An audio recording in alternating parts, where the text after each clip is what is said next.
Hello, my lovely students. So today we are going to do our mathematics of class 8. So all the class 8 student must be seeing me here. So today we are going to start rational numbers and linear equation one variable. We will do their exercise. I am having old book which is 2022 to 2023 version, and and this year is 2023 to 24. So book में कुछ आपके changes आए हैं जो आपके rational number के exercises में बहुत कम क्वेश्चंस हैं, लेकिन मैं आपको सारे क्वेश्चंस कराऊंगी ताकि आपको अच्छे से वो आ जाए। ठीक है डियर स्टूडेंट्स, तो रेशनल नंबर तो आज हम कंप्लीट कर ही देंगे। ओके, फटाफट इसकी एक्सरसाइज खोलती हूँ मैं अभी आपके सामने। ये आ गई है इसकी एक्सरसाइज 1.1। ठीक है, यहाँ पे क्या लिख रखा है, question using appropriate properties find this sum and this sum, इन दोनों को हमें फाइंड आउट करना है। मैं फटाफट क्वेश्चन की कॉपी में भी आपका लिखती हूँ। ठीक है, तो अब यहाँ पे आती है मेरी कॉपी की एंट्री। तो ये आ गई रफ कॉपी टाइप की, आपके पास नहीं है तो ले लीजिए, क्योंकि अभी हम लोग करने वाले हैं बहुत सारी मैथ्स से। ऑब्वियसली मैथ्स से तो जो है आपका काम तो होगा ही। ठीक है, तो यहाँ पे मैंने ये पन्ना ले लिया है साफ वाला, आप लोग देख लो क्या लिखा था उसमें, यूजिंग एप्रोप्रिएट प्रॉपर्टीज फाइंड। हमें एप्रोप्रिएट प्रॉपर्टीज को यूज करके फाइंड आउट करना है। ठीक है, तो अब देखो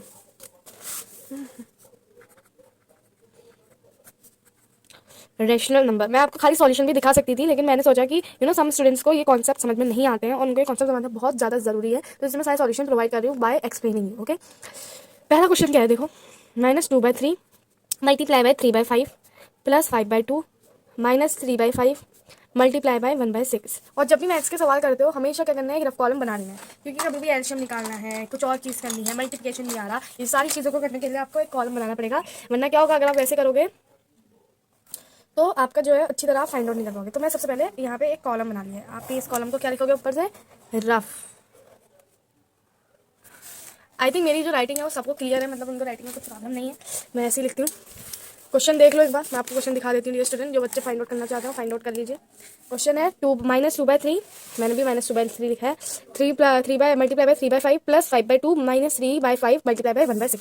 चलो एप्रोप्रिएट प्रॉपर्टी लगा फाइंड आउट करते हैं। देखो सबसे पहले ग्रुप कर लो नंबर्स को। ठीक है, जैसे ये है, मैंने यहाँ पे लिखा 2/3 मल्टीप्लाई बाय 3/5, ये है। फिर मैंने यहाँ पे लिख दिया नेक्स्ट नंबर -3/5 मल्टीप्लाई बाय 1/6 और प्लस 5/2 है। अब इसमें आपको कुछ चीज़ कॉमन दिख रही है, वो है ये 3/5, दोनों जगह कॉमन है ना। अब ये माइनस है, आप बोलोगे मैं माइनस है, माइनस को कहाँ भेजे, माइनस को अपनी बताती हूँ। ठीक है, सबसे पहले 3/5 को कॉमन निकाल लिया, इतना सबको समझ में आ गया। अब कॉमन निकालने के बाद अगर मेरे से गलत होता है तो मैं इसको फिर से करूँगी, चिंता मत करो। तो इसके बाद फिर ब्रैकेट के अंदर हम लोग क्या लिखेंगे, -2/3 और इसका जो माइनस था वो -1/6 को मिल गया। ठीक है, क्योंकि एक ना एक इंसान को तो माइनस लेना ही पड़ेगा ना। अब 3/5 को हम कॉमन निकालना है एज अ प्लस, तो उसका जो माइनस साइन है वो किसको मिलेगा, 1/6 को मिलेगा। ठीक है, तो यहाँ पे हम लोग क्या लिखेंगे, -1/6 प्लस 5/2। समझ में आ गया सबको, आ गया बेटा समझ में। तो अब देखो अब क्या करना है, 3/5 को इधर एज इट इज लिखना है, इन दोनों का एलसीएम निकाल के, माइनस माइनस मतलब प्लस बनता है, तो फटाफट 3 और 6 का एलसीएम निकाल लो। रफ कॉलम किस काम के लिए आएगा, ठीक है, 3 और 6 का एलसीएम 6 ही होगा, है ना। तो -2/3 में आप किससे मल्टीप्लाई करोगे, 6 आएगा, 2 से मल्टीप्लाई करोगे, यहाँ पे आ गया -4/6 और इधर आ गया 1/6। तो -4/6 और -1/6 दोनों ऐड जाएंगे तो मिल जाएगा -5/6। ठीक है, क्लियर हो गया। इसमें हमने मल्टीप्लाई लगाया साइन और -5/6 प्लस 5/2, 5/2 को अलग कर दो। अब देखो, अब इन दोनों को जब मल्टीप्लाई करोगे तो आंसर कितना होगा, -15/30 प्लस 5/2। आ गया समझ में। अब 30 और 2 का एलसीएम निकालो, कितना आएगा 30 और 2 का एलसीएम निकाल लो, अगर नहीं आ रहा तो निकाल लेना चाहिए भाई, रिस्क मत लो। ठीक है, देखो 2 3 सा 6, 6 5 सा 30, 30 आया एलसीएम। अब देखो 30 आया एलसीएम, तो ये तो 30 है, ठीक है भाई, ये 30 है। 5/2 में हम लोग किससे मल्टीप्लाई करेंगे, 30 आएगा 15 से मल्टीप्लाई करेंगे, 15 से मल्टीप्लाई करा दोनों साइड को, मेरे को यहाँ पे 75 मिला और नीचे 30 मिला। ठीक है, अब हो गया -15/30 और प्लस 75/30, ये हो गया। तो देखो जब ये हुआ तो अब देखो यहाँ पे दिख नहीं रहा होगा, ये देखो ये आ गया। अब देखो प्लस माइनस क्या होता है, हमेशा माइनस होता है। 75 - 15 करो तो आंसर कितना मिला, 60 मिला। 60 क्या होगा, प्लस होगा माइनस होगा, ऑब्वियसली प्लस होगा क्योंकि 75 बड़ा है। तो यहाँ पे हम लोग ने लिख दिया +60/30। ठीक है, 60/30। अब 0 से 0 हटा दो, हट गया 0 से 0, 1 से कट गया और ये 2 से कट गया, आंसर आ गया 2। ठीक है, मतलब 0 से 0 अगर आप नहीं भी हटाना चाहो तो 30 की टेबल अगर पढ़ो तो क्या होगा, 2 में 60 आता है। ठीक है, और अगर 0 से 0 वाला मैटर है तो 0 से 0 काट दिए, फिर 3 की टेबल में 6 कब आता है, 2 में आता है, 3 को काट के 1 आ गया और 2 आंसर आ गया। ठीक है, पहला सब में इतना सा था, आपको इसमें कुछ यूज नहीं करना था। प्रॉपर्टीज लिख देती हूँ मैं फटाफट। प्रॉपर्टीज में यहाँ पे मैंने यूज करी थी डिस्ट्रीब्यूटिव,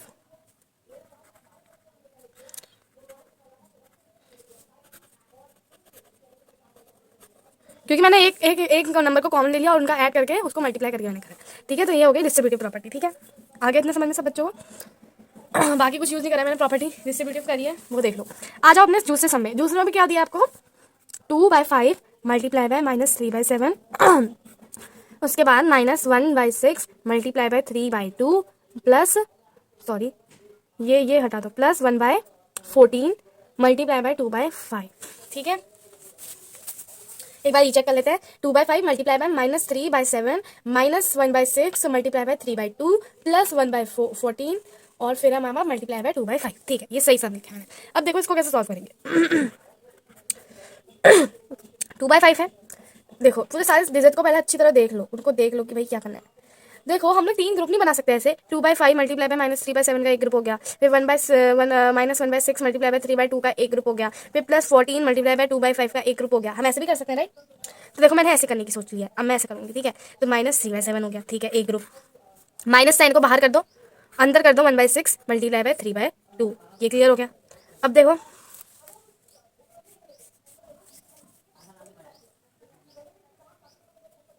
यहाँ पे आता है +1/14 मल्टीप्लाई बाय 2/5। ठीक है, अब करते हैं इसको सॉल्व। देखो 2/5 को जब आप मल्टीप्लाई करोगे आपको क्या आंसर मिलेगा, आपको आंसर मिलेगा आपका एज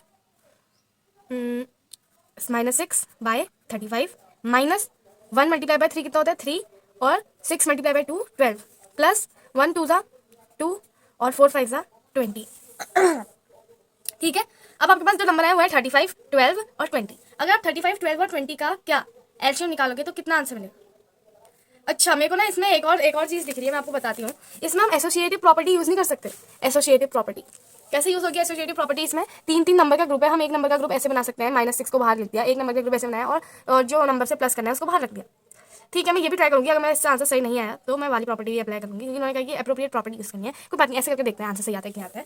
ठीक है, 35 12 और 20 का एलसीएम कितना होता है निकाल लो यहाँ पे।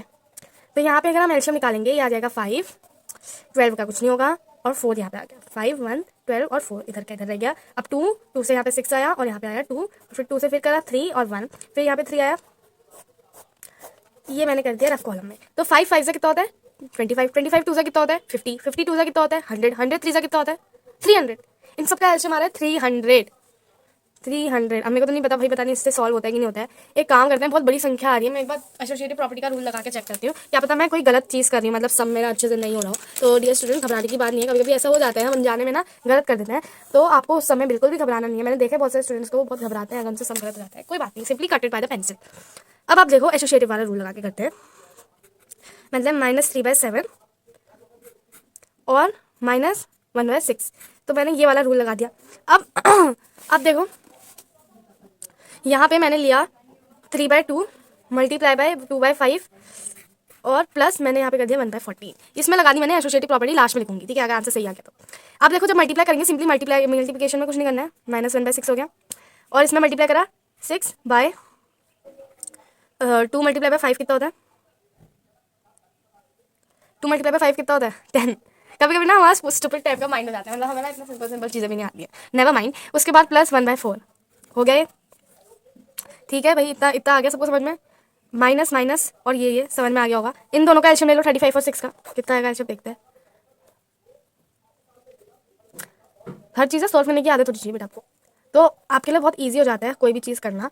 तो मैं तो यही रिकमेंड करूँगी, हर चीज़ करने की आदत होनी चाहिए। 5 7 से कितना होता है 35, 35 2 से कितना होता है 70, 73 से कितना होता है 120, 120 एलसीएम आ गया इसका। तो 120 एलसीएम आ गया तो भैया 35 में हम कितना मल्टीप्लाई करेंगे कि हमें 120 मिले। 35 से या तो आप डिवाइड कर लो, मैं इधर यूज़ कर लेती हूँ। ठीक है,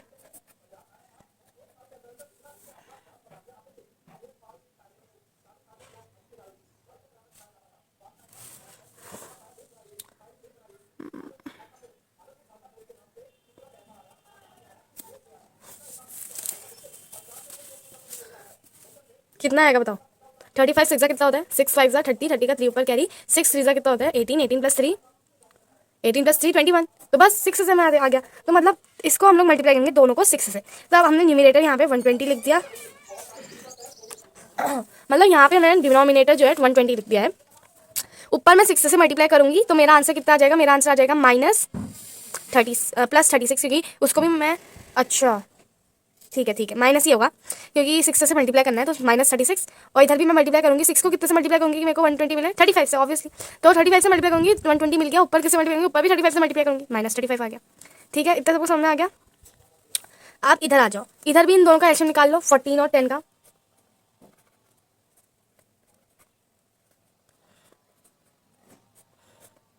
2 5 था 10, 10 7 था 70, 70 आ गया इन दोनों का एलसीएम। तो यहाँ पे मैंने नीचे 70 लिख दिया। अब इससे कितने को मल्टीप्लाई करोगे, 7 से मल्टीप्लाई करोगे तभी तो 70 मिलेगा, तो ऊपर भी 7 से करोगे, तो 6 7 से कितना होता है 42 होता है। और फिर 1 मल्टीप्लाई बाय कितना करोगे, 14 में से जब हम 5 मल्टीप्लाई करते हैं तब हमें 70 मिलता है, ऊपर भी 5 से करेंगे +5। ठीक है, तो अब देखो यहाँ पे आ गए ये दोनों डिजिट, 70 इसका आंसर आ रहा है और 120 इसका एलसीएम आया। इसमें मैंने क्या करा, अच्छा इसमें सिंपली मेरे को इसका एलसीएम निकालना है, 35 और 6 का एलसीएम, जो नंबर इन दोनों में कॉमन है। तो इस दोनों में कॉमन नंबर था 120, लोएस्ट कॉमन मल्टीपल इनका, और ये है 70। तो इन दोनों का सम अगर हम निकालें तो हमें मिल जाएगा माइनस माइनस प्लस 35 प्लस 36 कर लो, तो मिल गया इधर 4 प्लस 3 कितना होता है 7, 71 हो गया। तो यहाँ पे आ गया हमारा -71/120। और इधर अगर हम निकालें तो इधर हमें 42 + 5 हमारा हो जाएगा 47, तो +47/70। अभी इसका और एलसीएम निकालना है, तो इन दोनों का और एलसीएम निकालेंगे 70 और 120 का। अब आ जाते हैं नेक्स्ट पेज में। ठीक है, एक बार मैंने अपना आंसर चेक कर ली थी, मैं सही मेथड से कर रही हूँ कि नहीं कर रही हूँ। ठीक है, चलो फ्रेंड मैं आपको एक बात बताती हूँ, हम में से किसी ने भी एक चीज़ नोटिस नहीं करी कि इसमें एक नंबर कॉमन था और हम आराम से अपनी डिस्ट्रीब्यूटिव प्रॉपर्टी यूज़ करके उसका आंसर निकाल सकते थे। एक बार फिर से देख लेते हैं सेकंड, तो मेरे को बहुत ईजी लगा वो, पता नहीं क्या स्टूपिड सा माइंड हो गया था मेरा भी। 2/5 हमारे पास कॉमन ले सकते हैं क्योंकि आपका सम क्या है, 2/5 multiply by 1/3 -3/7 -1/6 multiply by 3/2 plus 1/14 multiply by 2/5, यही है ना। अब इसमें तुम्हें ये नहीं दिख रहा कि 2/5 कॉमन है, बस डिस्ट्रीब्यूटिव प्रॉपर्टी अप्लाई करनी -3/7 और फिर मैंने यहाँ पे ले लिया +14 क्योंकि 2/5 14 से मल्टीप्लाई हो रहा है, तो मैंने यहाँ पे ले लिया +14। ठीक है, अब देखो -1/6 मल्टीप्लाई बाय 3/2, इनका अलग से कर लो तुम लोग। यहाँ पे देखो 2/5 इन दोनों का एलसीएम निकालो, 14 और 7 का एलसीएम कितना होता है, कितना होता है 14 ही होता है ऑब्वियसली। तो 7 में हम लोग कितना मल्टीप्लाई करेंगे, 14 मिलेगा, 2 से मल्टीप्लाई करेंगे तो इसको भी 2 से मल्टीप्लाई करेंगे, तो कितना आंसर आ गया मेरे पास -6/14 और +1/14, -6/14 + 1/14, प्लस माइनस इक्वल माइनस, तो 6 - 1 = 5, और 5 क्या होगा -5 होगा क्योंकि -6 जो है बड़ा है, तो -5/14 -5/14 हो गया। और फिर हमें किससे मल्टीप्लाई करना है, 2 से मल्टीप्लाई करना है। ठीक है, तो अब देखो या तो कटिंग वाला मेथड कर लो, ये कट भी आराम से हो रहा है, या पूरा मल्टीप्लाई करके कट करो। मैं तो कटिंग वाला मेथड कर देती हूँ, ये कट गया 7 से, ये कट गया 1, ये भी आपका क्या हो गया, दोनों कट गए। आंसर क्या आ गया हमारे पास, 5 कट गया, माइनस बचा है, मेरे को भी पता है, तो कितना आ गया -1/7 ठीक है, आ गया समझ में, दोनों को आ गया। अगर आपको ये वाला मेथड अच्छा लग रहा है चेक करने की, मैं -10 का क्या चक्कर है, तो 2 को मल्टीप्लाई करो 5 से, कितना मिलेगा आंसर -10, 5 को 4 से 14 से 70, तो -10/70 आएगा आंसर। कट करोगे 7 मिल गया और -1, तो -1/7 हो गया। ठीक है, आ गया समझ में, -1/7 हो गया। इन दोनों को मल्टीप्लाई करो, कितना आएगा आंसर, -3/2 मल्टीप्लाई बाय 6 कितना होता है, 2 मल्टीप्लाई बाय 6 कितना होता है 12, तो -3/12 हो गया और -1/7 हो गया। ठीक है, आगे समझ में, ये क्वेश्चन बहुत इजी था। या फिर इसको कटिंग वाला मेथड इसमें इतना चलता नहीं ना, अगर आप यहाँ पे कट करते 2, यहाँ पे 1 कट करते तो यहाँ पे आता 1/2 मल्टीप्लाई बाय 2 = 4। अगर इसको भी मैं फर्दर कट करूँ तो भी हमारा सेम ही आंसर आने वाला है, वो है यहाँ पे 4 आ जाएगा, यहाँ पे -1 आ जाएगा। आगे समझ में, तो -1/7 और -1/4 हो गया। अब दोनों का एलसीएम ले लो, 7 और 4 का, 7 और 4 का एलसीएम कितना होगा, 7 से 1 से कट गया 2, तो 7 मल्टीप्लाई बाय 2 कितना होगा 14, 14 2 से कितना होता है 28 आ गया इनका एलसीएम 28, यहाँ पे नीचे लिख दो। 7 में कितना मल्टीप्लाई करोगे 28 मिलेगा, 7 में 4 मल्टीप्लाई करोगे तब 28 मिलेगा, तो ऊपर भी 4 से मल्टीप्लाई करोगे तो -4, फिर यहाँ 4 को किससे मल्टीप्लाई करोगे कि तुम्हें 28 मिले, 7 से मल्टीप्लाई करोगे, ऊपर भी 7 से मल्टीप्लाई करोगे तो मिल जाएगा यहाँ पे -7, तो माइनस माइनस बिकम्स प्लस, 7 + 4 = -11/28 आ गया। अच्छा, इतना सिंपल सा सम था, बस हमने एक गलती कर दी कि हम ये 25 को कॉमन देखना भूल गए। एक सिंपल सी गलती ने इतनी बड़ी हमारी कैलकुलेशन बना दी थी, आप लोग देख लो, इतना बड़ा करते रह जाते हैं हम दिन भर से, इसलिए मैं कह रही हूँ थोड़ा सा ध्यान से देखना पड़ेगा मैथ्स को भी, इतनी सिंपल नहीं होती। नेक्स्ट क्वेश्चन देख लो dear students, write the additive inverse of the following. Additive inverse क्या होता है, एडिटिव इनवर्स वो पर्टिकुलर नंबर होता है जिसको प्लस करके हमें आंसर हमेशा 0 ही मिलता है। तो सपोज आपका जो पहला वाला पार्ट है वो है 2/8, 2/8 का एडिटिव इनवर्स क्या होगा, आप लोग कहेंगे सिंपली मैम -2/8, लेकिन -2/8 ही वही एक नंबर है जिसको अगर हम प्लस करेंगे तो हमें आंसर कितना मिलेगा, आंसर में मिलेगा the sum of 2/8 and -2/8 is equal to 0। तो ये कॉन्सेप्ट ध्यान रखो, यही नहीं रखना कि भाई उसको माइनस कर दूंगी उसको प्लस कर दूंगी। उसका आपको प्रॉपर रीजन मालूम होना चाहिए कि भैया क्यों हो रहा है एडिटिव इनवर्स माइनस, क्यों हो रहा है एडिटिव इनवर्स प्लस, क्योंकि जब आप इन दोनों का सम निकालोगे तो आपको आंसर 0 ही मिलने वाला है। ठीक है, यहाँ पे सेकंड पार्ट देखो, -5/9, -5/9 का एडिटिव इनवर्स कितना होगा, +5/9, क्योंकि +5/9 ही वो नंबर है जिसको प्लस करके हमें आंसर कितने मिलने वाला है, 0 मिलने वाला है। थर्ड क्वेश्चन देखो, -6/-5, और बच्चे इसमें गलती करते हैं। अब भाई दोनों तरफ माइनस माइनस, तो माइनस माइनस क्या होता है, प्लस होता है ना, कट तो जाएगा नहीं दोनों माइनस। अब दोनों माइनस करके तो हमको मिला -6/5, 6/5 का एडिटिव इनवर्स कितना होगा, -6/5 बस। अब देखो यहाँ पे फोर्थ है 2/-9, 2/-9। अब माइनस भाई नीचे हो या ऊपर हो बात से फर्क नहीं पड़ता है, अगर वो आपका एक जगह भी माइनस है तो पूरा जो क्वेश्चन है वही माइनस में हो जाएगा। तो आपका आंसर कितना आ जाएगा इधर, 2/9 एडिटिव इनवर्स। फिर 5 फिफ्थ वाला देखो, 19/-6, 19/-6 में आपका एक जगह में माइनस है, तब भी आपका पूरा वो जो पर्टिकुलर नंबर है वही माइनस में माना जाएगा, तो ये आपका हो जाएगा 19/6। अब देखो यहाँ पे बस 5 ही पार्ट है। ठीक है, अब यहाँ पे नेक्स्ट देखो, verify that -x is equal to x for x is equal to 11/15। क्या वेरीफाई करना है हमें, पहले वो चीज़ देखो। पहले मैं नेक्स्ट पन्ने में टर्न आउट कर लेती हूँ, फिर दिखाऊंगी अच्छे से, क्योंकि ये वाला पन्ना थोड़ा मैंने बेकार राइटिंग में लिख दिया ना। अब देखो नेक्स्ट पन्ने में मैंने टर्न कर लिया है, ये देखो यहाँ पे क्वेश्चन हमें कह रहा है कि verify that minus x is equal to x। मतलब अगर हम लोग इतना बार क्या कहते हैं माइनस करेंगे, मतलब कि अगर हम ऐसे कोई जो भी हमें नंबर मिलता है x, मतलब 6 मान लो, -6 तो हमें आंसर 6 ही मिलेगा। मतलब कि माइनस तो बाहर है तो माइनस माइनस प्लस बन जाएगा, 6 ही मिल रहा है आंसर। तो हमें यही चीज वेरीफाई करनी है जो नंबर वो हमें देंगे। ठीक है, पहला पार्ट है ए वाला, देखो x इज इक्वल टू उन्होंने दिया है 11/15, 11/15 है। अब देखो अकॉर्डिंग टू इक्वेशन क्या हो जाएगा हमारा, -11/15 इज इक्वल टू 11/15। ये कैसे वेरीफाई हुआ, ये वेरीफाई ऐसे हुआ क्योंकि माइनस माइनस तो आपका प्लस में बदल जाएगा, बदल जाएगा कि नहीं बदल जाएगा, तभी तो आंसर 11/15 मिल रहा है। समझ में आ रही है बात। अब देखो बी वाला पार्ट देखो, x इज इक्वल टू -13/17। अब -13/17 इज इक्वल टू -13/17 कैसा है आंसर, क्योंकि देखो दो माइनस है तो भैया चल रहा है कि माइनस माइनस हमारा प्लस बन गया, लेकिन एक और माइनस प्लस माइनस हमारा फिर से माइनस बन गया, तो यहाँ पे देखो आ गया आंसर। तो ये दो ही थे। अब देखो आपका नेक्स्ट क्वेश्चन क्या है, find the multiplicative inverse of the following. Multiplicative inverse होता क्या है, ज्यादातर लोग किसी पे कंफ्यूज होता है। तो देखो रेसिप्रोकल पता है क्या होता है, मल्टीप्लिकेटिव इनवर्स वही होता है कि भाई एक कोई नंबर को उसके रेसिप्रोकल से मल्टीप्लाई कर रहे हो तो तुम्हें आंसर 1 मिल रहा है। ठीक है, हाँ ये बात समझ में, जैसे एडिटिव इनवर्स में 0 मिल रहा था, मल्टीप्लिकेटिव इनवर्स में उसके रेसिप्रोकल से मल्टीप्लाई करने में, यानी कि एक कोई ऐसे नंबर से मल्टीप्लाई करने में हमें आंसर हमेशा 1 मिलता है, तो रेसिप्रोकल से हमें मल्टीप्लाई करना होता है। तो फटाफट हम देखते हैं। ठीक है, तो पहला जो है इसमें, पहला इसमें क्वेश्चन क्या हो रहा है मल्टीप्लिकेटिव इनवर्स वाले में, वो है -13। -13 को हम लोग जब मल्टीप्लाई करेंगे उसके रेसिप्रोकल यानी कि 1/-13, तो देखो यहाँ पे मैंने मल्टीप्लाई करा -13 माइनस माइनस कट हो गया और आंसर में कितना मिल गया, 1 मिल गया। तो मतलब इसके रेसिप्रोकल से मल्टीप्लाई करने में हमें 1 आंसर मिला है, ये इसका मल्टीप्लिकेटिव इनवर्स है। हमें फाइंड द मल्टीप्लिकेटिव इनवर्स लिखना है, यानी कि यही इसका मल्टीप्लिकेटिव इनवर्स है। ठीक है, फिर अब देखो दूसरा वाला, इसका मल्टीप्लिकेटिव इनवर्स क्या होगा, 19/-13। ठीक है, फिर तीसरा वाला देखो, इसका मल्टीप्लिकेटिव इनवर्स क्या होगा, 5/1। चौथा -5/8 मल्टीप्लाई बाय 3/7, -3/7। जब मल्टीप्लाई करेंगे यहाँ पे मिलेगा -15, 8 को 7 से करेंगे 56। अब देखो -15/56, 56/15 मल्टीप्लिकेटिव इनवर्स। ठीक है, फिर देखो नेक्स्ट क्या है हमारा फिफ्थ क्वेश्चन, वो है -1/1। कोई भी दिया नहीं होता डिनोमिनेटर 1 मान लेते हैं। ठीक है, मल्टीप्लाई बाय -2/5। ठीक है, तो यहाँ पे 2 आ गया, यहाँ पे +2 हो गया और यहाँ 5 हो गया। ठीक है, तो अब इसका मल्टीप्लिकेटिव इनवर्स क्या होगा, 5/2 होगा। ठीक है, क्लियर हो गया सबको ये बात। मल्टीप्लिकेटिव इनवर्स भैया वही नंबर होता है जिसको मल्टीप्लाई करके आंसर में 1 ही मिलता है, और भी जितने मैंने ये दिखाया ना सबको मल्टीप्लाई करके 1 ही आंसर मिलेगा। ठीक है, क्योंकि ये रेसिप्रोकल्स हैं। आगे समझ बात। अब देखो ये पेज को डिवाइड कर लेते हैं, आधे से ज़्यादा पेज बचा हुआ है हमारा, तो ये पेज डिवाइड हो गया है। या तो मैं ऐसे दिखाऊँ या मैं ऐसे दिखाती हूँ, ऐसे ज़्यादा अच्छी तरह दिख रहा होगा, तो मैं ऐसे ही दिखा देती हूँ। नेक्स्ट सम देखो, बस नेक्स्ट क्वेश्चन क्या है, सम कहती हूँ मैं। Name the property under multiplication used in each of the following. हमें यहाँ पे बतानी हुई है कौन सी प्रॉपर्टी यूज की है इन तीनों में। पहला क्वेश्चन देखो, पहला क्वेश्चन है हमारा ए वाला, -4/5 multiply by 1 is equal to 1 multiply by -4/5 is equal to -4/5। देखो भाई इन्होंने क्या कर रखा है, इन्होंने यही कर रखा है, नॉर्मल सी बात है। हमने और क्या करा है, हमने बस क्या कहते हैं, ये देखो -4 मल्टीप्लाई बाय 5 करा, इजिकल टू इन्होंने क्या लिखा, फिर -1 मल्टीप्लाई बाय -4/5। ठीक है भैया, चाहे तो डिजिट बदलो चाहे कुछ बदलो। फिर इन्होंने फिर लिखा है कुछ कि इजिकल टू -4/5, और उसके बाद फिर भी इनका आंसर क्या आ रहा है, -4/5 ही आ रहा है। मतलब तुम ऐसे मल्टीप्लाई करो या वैसे मल्टीप्लाई करो, लेकिन आंसर हमारा -4/5 ही आएगा। और ये इसको इस चीज़ को हम लोग क्या कहते हैं, किसी को तो याद होगा ये, क्या होती है ये चीज़, बताओ। ये दूसरा वाला भी बताऊंगी अभी मैं, लेकिन पहले ये वाला देख लो, ये वाली चीज़ क्या होती है। -4 मल्टीप्लाई बाय 1, प्रॉपर्टी क्या कहती है, प्रॉपर्टी थी क्लोजर प्रॉपर्टी, कम्यूटेटिव प्रॉपर्टी, उसके बाद फिर आपकी थी एसोसिएटिव वन, और उसके बाद डिस्ट्रीब्यूटिव प्रॉपर्टी थी, और उसके बाद फिर आपको बताया था मल्टीप्लिकेटिव इनवर्स और एडिटिव इनवर्स के बारे में, राइट।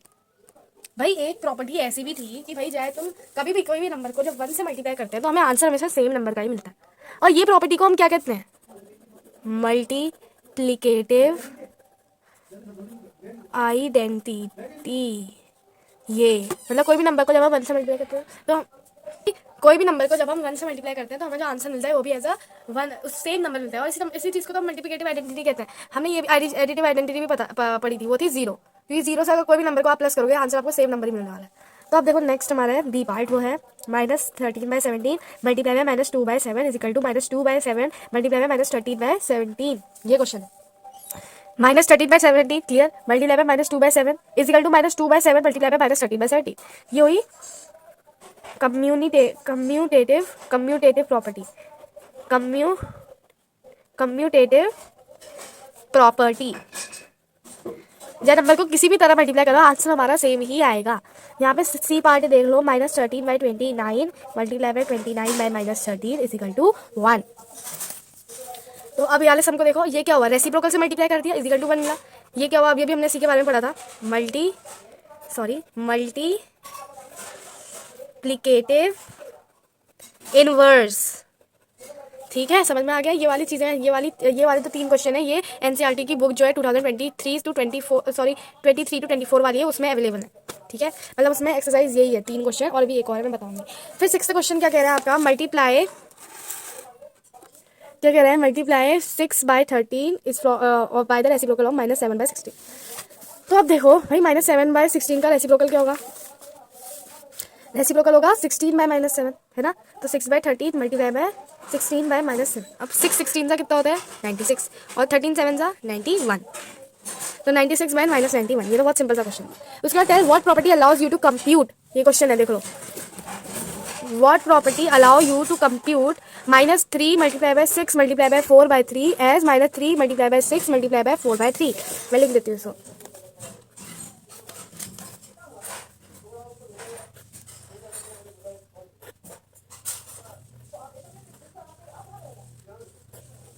ये क्या हुआ, ये आपका हुआ सिर्फ एसोसिएटिविटी प्रॉपर्टी जो आपकी होती है, वो 3 नंबर के समय में ऐसे आपको ग्रुपिंग में हेल्प करती है। तो ये हुई एसोसिएटिविटी। ठीक है, नेक्स्ट है आपका, नेक्स्ट क्वेश्चन देखो, is 8/9 is the multiplicative inverse of -1/8 y और y नॉट। क्यों है और क्यों नहीं है, ठीक है। तो मल्टीप्लिकेटिव इनवर्स पूछा है ना, मतलब कि रेसिप्रोकल निकालना है, उससे मल्टीप्लाई करना है। अगर 1 आंसर मिलता है तो हम लोग कहेंगे कि भाई है, ठीक है। तो अब देखते हैं क्या आंसर मिलता है। तो is the multiplicative inverse of इतना इतना, तो पहले इसको कर लो जो मिक्स फ्रैक्शन है। तो आपको दिया है 8/9 और -1/8, और जब इनको मल्टीप्लाई करेंगे तो हमें आंसर मिलेगा 1, ठीक है। तो देखो -1/8, जब 8 को 1 से मल्टीप्लाई किया कितना मिला, 8 मिला। 8 + 1 9, 9/8 हो गया, और माइनस है तो -9/8 हो गया। अब -9/8 को जब हम मल्टीप्लाई करेंगे 8/9, तो हमें आंसर कितना मिल रहा है 72 लेकिन माइनस है, हमें आंसर मिल रहा है -1।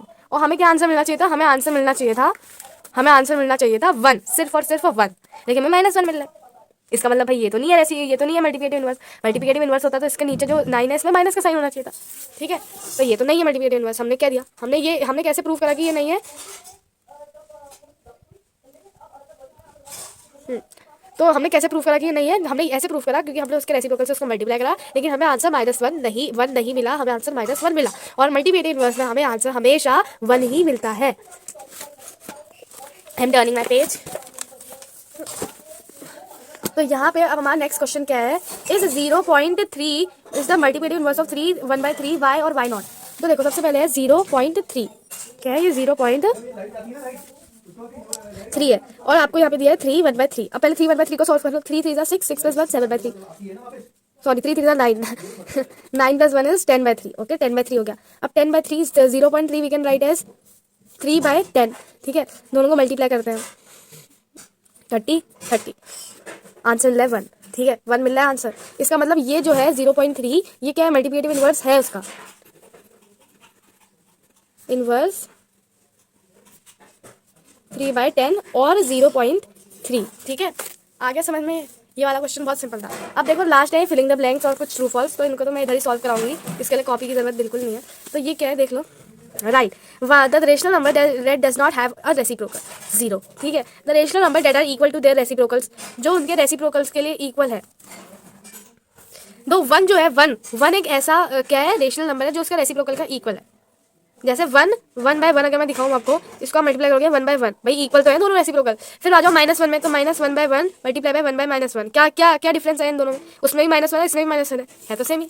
तो देखो ये है द रेशनल नंबर जो इक्वल होता है वो है 1 और -1। The rational number that is equal to its negative, जो इसके नेगेटिव्स के भी इक्वल है वो है 0, क्योंकि 0 ना नेगेटिव होता है ना पॉजिटिव होता है। Filling the blank, 0 has no reciprocal, 0 का आप 0/1 लिखोगे, 1/0 तो कुछ डिफाइन ही नहीं होगा, तो वो रेसिप्रोकल इसका नहीं माना जाएगा। The number plus and -1 are their own reciprocal, ये इनका खुद के रेसिप्रोकल है। The rational reciprocal of -5 is -5/1 लिखोगे, उसका लिखोगे 1/-5, तो आपका क्या होगा 1/-5, 1/-5। ठीक है, ये देख लो, -5/1 ये नोट मत करना, 1/5 -5 ये नोट करना। The product of two rational number is always a rational number. Closure property के अंदर हमने पढ़ा है कि दो रेशनल नंबर का जो प्रोडक्ट होता है वो रेशनल नंबर ही होता है। The reciprocal of positive rational number is positive. Reciprocal positive rational number positive तो आएगा, नेगेटिव जरा सा भी होता है तो उसमें नेगेटिव हो जाता, तो ये भी पॉजिटिव होगा। तो अभी हमने यहाँ पे जो रेशनल नंबर है इसकी एक्सरसाइज 3.1 कर दी है, 1.1 कर दिया है। बहुत इंपॉर्टेंट एक्सरसाइज है, यही आएगी नंबर लाइन वाली जो एक्सरसाइज है। इसका इतना एग्जाम में रहता नहीं है, लेकिन हम फिर भी इसको करेंगे थोड़े दिन बाद। और इसके बाद हम स्टार्ट करने वाले हैं हमारा चैप्टर लीनियर इक्वेशन, जो कि बहुत ही ईजी चैप्टर है और बहुत ही अच्छा चैप्टर दिया। तो thank you dear students for watching the video. और रेशनल नंबर को आपको अच्छे से याद करना है, इसकी सारी प्रॉपर्टीज बहुत इंपॉर्टेंट है जो आती है। तो ये जो चैप्टर है रेशनल नंबर, इसको आपको अच्छे से पढ़ाई करनी है और अच्छे से पढ़ना है। ठीक है, thank you dear students for watching the video. और अगर आपको वीडियो अच्छा लगा हो तो हमारे चैनल को सब्सक्राइब, लाइक एंड शेयर जरूर कीजिए।